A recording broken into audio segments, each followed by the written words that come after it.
Imaginez un homme brûlé par les flammes, mais protégé par la foi. Connaissez-vous l'histoire de Saint Polycarpe, un héros de la foi chrétienne?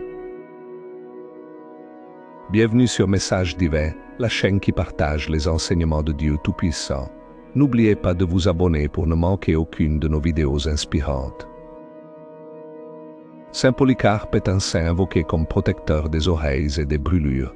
Il est considéré comme l'un des grands pères apostoliques, ce qui signifie qu'il a vécu aux côtés des premiers apôtres et a servi de lien entre l'Église primitive et le monde gréco-romain. Polycarpe fut ordonné évêque de Smyrne par Saint Jean l'Évangéliste lui-même. Reconnu pour son caractère droit, sa grande sagesse, son amour pour l'Église et sa fidélité à la foi orthodoxe, il était respecté de tous en Orient. Une de ses lettres adressées aux Philippiens a été conservée et elle témoigne de sa profonde foi. Restez ferme et dans votre conduite suivez l'exemple du Seigneur, ferme et immuable dans votre foi, aimez votre frère, aimant chacun et tous, unis dans la vérité et aidant chacun avec la bonté du Seigneur Jésus, ne méprisant aucun homme. Avec la persécution des chrétiens, ce saint évêque de 86 ans se cacha, mais fut finalement capturé et conduit devant le gouverneur, qui tenta de le faire renier le Christ.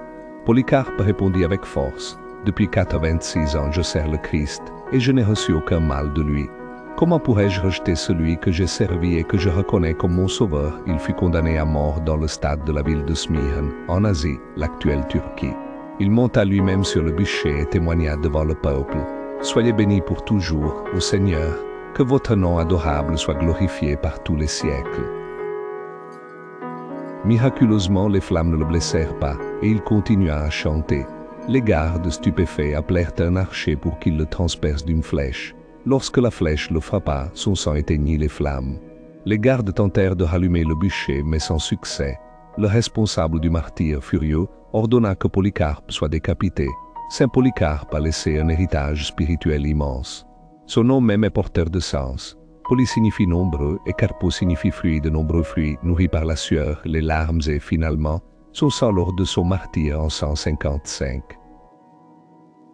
Selon la tradition, Polycarpe fut l'un des premiers à organiser ce qui est aujourd'hui pour nous le Nouveau Testament. Il est important de noter que, étant un saint du IIe siècle, les informations à son sujet ne sont pas toujours précises, et nous nous appuyons ici sur la tradition. Prions avec lui au amour et zèle pour le Christ et pour l'Église, comme vous êtes magnifiques. Seigneur, notre Christ, nous vous demandons, par l'intercession de Saint Polycarpe, amour et zèle pour notre Église, au point de renoncer à notre vie pour la cause de l'Évangile. Accordez-nous cette grâce, Seigneur. Amen. Saint Polycarpe, priez pour nous. L'histoire de Saint Polycarpe est un témoignage puissant de foi et de courage.